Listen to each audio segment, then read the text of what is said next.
আসসালামু আলাইকুম রহমতুল্লাহ।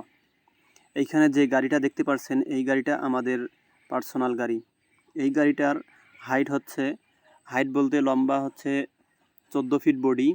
তো এই গাড়িটা আমরা নতুন কিনেছিলাম।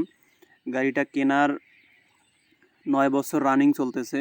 সো গাড়িটার ইঞ্জিন একটু সমস্যা করছে, সেজন্য আমরা ইঞ্জিনটা পুরাটাই বাসায় খুলছি। ইঞ্জিনের সম্পূর্ণ কাজ করা লাগবে, যেটাকে বলে মানে ফুল ইঞ্জিন করা হয়। এইখানে আমরা রিং, তারপরে পিস্টন, সব কিছু জিনিস চেঞ্জ করব। তো আমরা যারা টেকনিশিয়ান আছে গাড়ির, তাদের সাথে কথা বলছিলাম।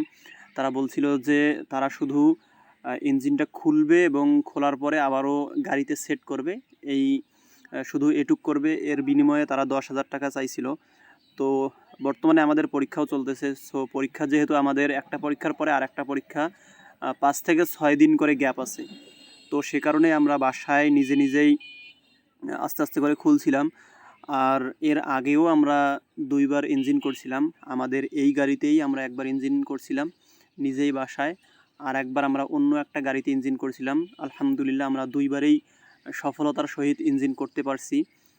ইঞ্জিন সাজার পরে আমরা একবারই স্টার্ট দিয়েছি, শুধু একবারের মধ্যেই স্টার্ট নিয়েছে, আমাদের কোথাও কোনো প্রকার সমস্যা হয় নাই। সো সেই কারণেই আমরা এবারও ইঞ্জিন খুলছি বাসায়, আমার আব্বু, আমি এবং আমার ভাই মিলে।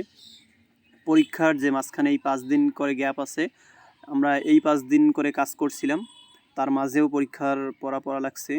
তো এইখানে আমরা বর্তমানে যে পেনিয়ামগুলো দেখতেছেন, এটা হচ্ছে টাইমিং। তো এটা হচ্ছে 4 সিলিন্ডার ইঞ্জিন। 4 সিলিন্ডার ইঞ্জিনের ক্ষেত্রে বা যে কোনো ইঞ্জিনের ক্ষেত্রে টাইমিংটা হচ্ছে অনেক ইম্পর্টেন্ট জিনিস। এইখানে টাইমিং আছে আপনার XYZ 0 এরকম 4টা পেনিয়াম আছে। এইখানে 4টা পেনিয়ামে এরকম নাম্বারগুলো লেখা আছে, সবগুলো নাম্বার একখানে হবে, তখন হচ্ছে আপনার টাইমিংটা মিলবে, বা যখন আপনি লাগাবেন তখন সবগুলো টাইমিং মিল করে তারপরে লাগাইতে হবে। এইটা হচ্ছে ইঞ্জিন করার ক্ষেত্রে এইটা হচ্ছে একটা গুরুত্বপূর্ণ জিনিস। এইখানে যদি আপনারা এই যে দাঁতগুলো দেখতে পাচ্ছেন, একটা দাঁত যদি একটু সরে গিয়ে বসে তাহলে ইঞ্জিনটা কোনোভাবেই স্টার্ট হবে না। তো আমরা আগে যেহেতু করছি 2বার, অভিজ্ঞতা আছে।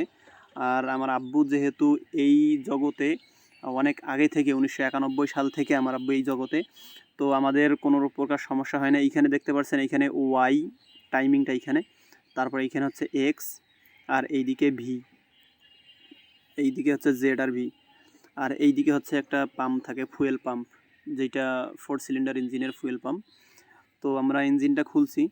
খোলার পরে এইখানে আমাদের মাল লাগছে প্রায় 22,000 টাকার মতো। ইঞ্জিনের যে রিং, পিস্টন, সিলিন্ডার এগুলো আছে, এগুলা 22,000 টাকার মতো লাগছে। আর বাকি যেহেতু সব কিছু আমরাই নিজেরাই করছি, তো এগুলাতে তো টাকা লাগার কথা না। তো আমরা ইঞ্জিন সম্পূর্ণ একদম ক্লিয়ার করে ইঞ্জিন লাগাইছি। ইঞ্জিন লাগানোর পরে যেহেতু আমরা ইঞ্জিন করছি ফুল ইঞ্জিন, প্রথম ভাড়াটা বা প্রথম যেই টিপ মারবো আমরা, ওইটা খুবই হালকা টিপ মারা লাগে।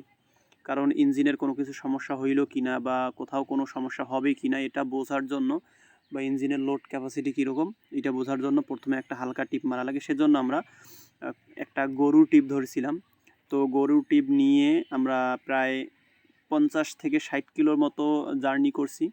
তারপরে ইঞ্জিন হঠাৎ বন্ধ হয়ে যায়, বা গাড়ি অনেক সমস্যার কারণে ইঞ্জিনটা বন্ধ হয়ে যায়। তারপরে আমরা খুলে আবারও ওই গরুগুলো অন্য একটা গাড়িতে দেওয়ার পরে আমরা গাড়িটা নিয়ে আসি বাসায়। তারপরে আবারও খুলি, দেখি তো ওইখানে সমস্যা ছিল যে ফুয়েল পাম্পটা আমরা অনেক আগে করছিলাম, সেই কারণে এটা সমস্যা ছিল। পরবর্তীতে আবারও ফুয়েল পাম্প করি আমরা। ফুয়েল পাম্প করাতে আমাদের আরও 15,000, 15,500 টাকার মতো খরচ হয়। সব মিলিয়ে আমাদের প্রায় 50,000 টাকার মতো খরচ যায় ইঞ্জিন করার পিছনে।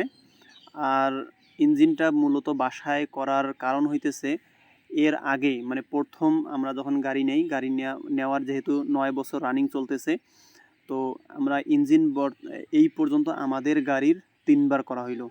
2বার আমরা নিজেরাই করছি, আর একবার আমরা বগুড়াতে মেকারের দ্বারায় বা টেকনিশিয়ানের দ্বারায় ইঞ্জিন করাইছিলাম। তো ওইবার যখন ইঞ্জিন করাইছিলাম, ওরা আমাদের বিল ধরছিল 1,04,000 মেবি, এরকম সামথিং হবে। ওই সময়েও যেই কাজগুলো করা হয়েছিল আমরা বর্তমানে মানে এখন যে ইঞ্জিনটা করতেছি এই সময় আমরা সেম কাজগুলোই করেছি। এইখানে আমাদের শুধু লাগছে 50,000-এর মতো।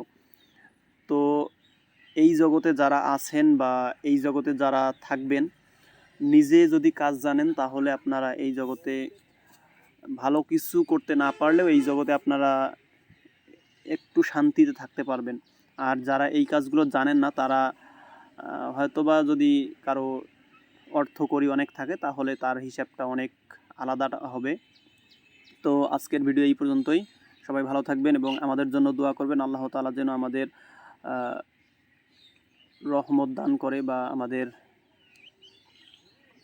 আর বর্তমানে আমাদের সব দিক দিয়ে একটু ক্রাইসিস চলতেছে। তো আল্লাহর কাছে সবাই দোয়া করবেন এবং আমরাও আল্লাহর কাছে সবসময় দোয়া চাইব যেন আল্লাহ তাআলা আমাদেরকে এই পরীক্ষাগুলো থেকে মুক্তি দান করেন এবং আমাদের সচ্ছলতা ফিরে দেন। তো সবাই ভালো থাকবেন। আসসালামু আলাইকুম ওয়া রাহমাতুল্লাহ।